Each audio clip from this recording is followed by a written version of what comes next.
I've been playing around with these incredible new support structures from SprintRay. These little Velcro-like supports peel off with just almost no effort. Let me show you on a denture case. So I've been printing these denture teeth like this with these new easy peel harpoon style supports, and with just almost no finger pressure whatsoever, they just crumble right off and they break almost perfectly clean.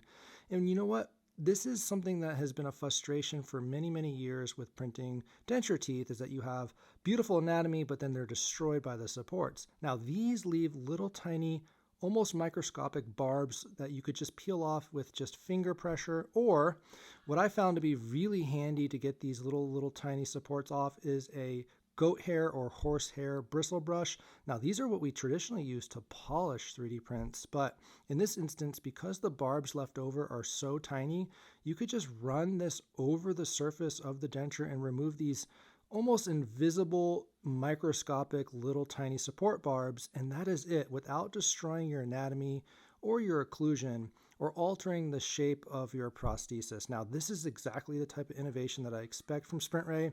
And you know what? I feel like this is really going to be great for your teams who are finishing these things for you, and now they have the ability to do this much faster and more efficiently.